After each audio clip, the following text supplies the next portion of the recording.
The film that I chose was Spirited Away, a Japanese film directed by Hayao Miyazaki and published by Studio Ghibli. Uh, its genre is adventure slash fantasy, and I'll expand on that in a little bit. Um, the extract is significant because it exhibits a number of running themes within the movie, such as desecration of nature, which is shown by the ancient river spirit that is polluted with human garbage. Greed, because all of the workers in the bathhouse begin scrambling and fighting to pick up all of the gold that the river spirit left behind after he left. Uh, and dedication, because the river spirit recognizes Chihiro's hard work and helps her along in her job of cleaning it, and even giving her a gift after she completes her job. The extract also foreshadows a bit of the future issues in the film involving No Face and his attacking of the employees and guests at the bathhouse. Some context for the film is that much of the film touches on the way that modern Japan is left behind its ancient traditions and is not as respectful as in the past. The most obvious allusion to this is the river spirit that is full of man-made garbage. Also, bathhouses were an ancient part of Japanese tradition, um, but now they are not used as frequently in modern Japan. Um, the bathhouse in the movie is located in an abandoned theme park, which might be symbolic of Japan's abandonment of bathhouses and other old Japanese traditions. Uh, the movie takes place in the Japanese spirit realm, which for thousands of years Japanese culture has believed that spirits live throughout the world, which just provides a little bit of context as to why the film takes place in this sort of setting. Um, the themes of the film are abandonment of Japanese culture, loss of reverence towards nature, and hard work and dedication can lead to the furthering of one's goals, which Hayao Miyazaki also often uses in his films, particularly in Princess Mononoke. Uh, some historical context for the film is that TV anime had in recent years been rendering animated films obsolete, but the first of Studio Ghibli's films marked the beginning of a comeback for the genre, and Spirited Away is a particularly potent film in that group of films. Also, unemployment at this time in Japan was at an all-time high due to technology taking the place of laborers in manufacturing jobs, as well as more industrialization within Japan. Um, some mise en scène elements that are present in the extract are the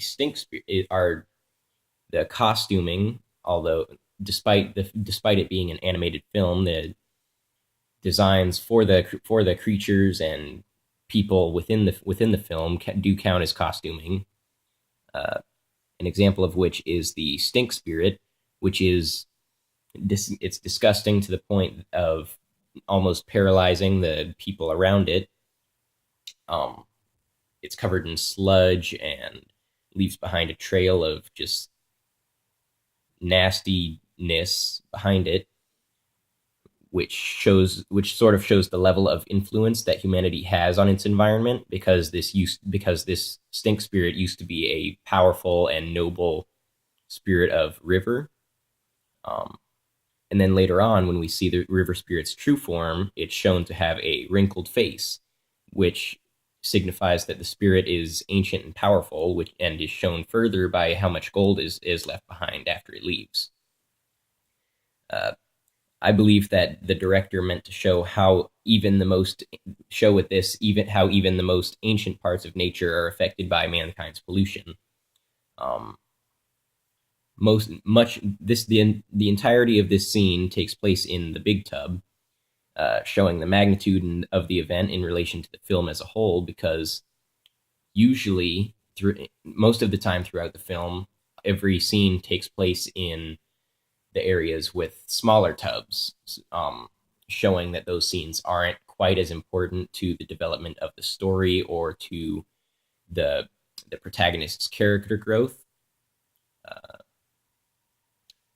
Also, the level of detail that's put into the background in the of the setting of this scene, such as the individual pieces of garbage in the pile of trash or the detailed architectural designs on the ceiling when the river spirit flies away. Uh, those show the level of detail that the director puts into all of his films in even in the background, which will be touched upon later uh, when I mention a critic's response to the film. Um, the reason behind my choices for the genre of the film are uh, fantasy. I believe that it's a fantasy film because it takes place in a world vastly different from our own, containing outlandish creatures and people, and it even has magical elements in the form of Yubaba and her sister and all the mystical things that occur within the spirit world. And it is also an adventure film because it features a protagonist who is thrust into a world full of new experiences and circumstances, accompanied by interesting characters and creatures. And the protagonist also has a mission that she is set on accomplishing, which is rescuing her parents and turning them human again. Um, the When the film first came out, quickly it quickly became the highest grossing film in Japanese history. Um, it won an Oscar a year or two after it was released in 2003, and then it won Best Animated Feature in the 75th Academy Awards. Um, a rather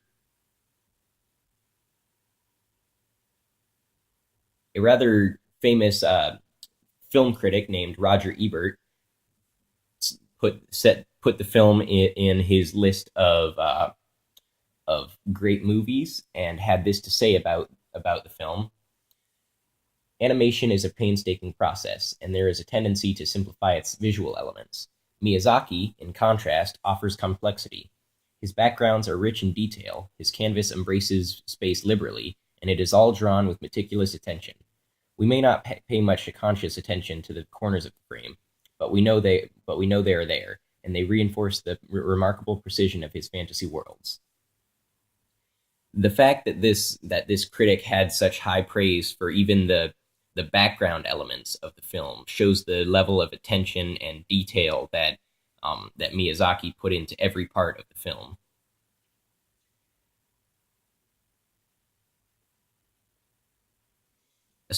This attention to detail can also be seen in the lighting and cinematography of the film, such as when the steam is given off by the bath when the steam given off by the bath causes the light to grow dim. This makes things harder to see. I believe that Miyazaki did this in order to give a sense of privacy to the scene where the river spirit congratulates Chihiro, hiding it from the crowd, because this is an important moment for Chihiro's character development and her character arc, because it shows that she is able to get things done and causes her to be more self-reliant. So it became sort of a coming of age moment, and that's something that should occur in private.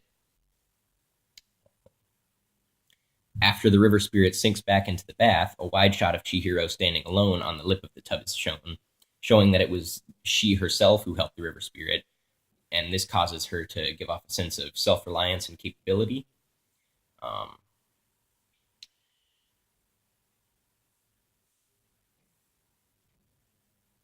and to wrap things up, Miyazaki used this film to express his opinions on industrialization and the lack of reverence towards nature and ancient tradition in Japan. And he also wanted to show how dedication can further one's goals. And that is the end of my presentation.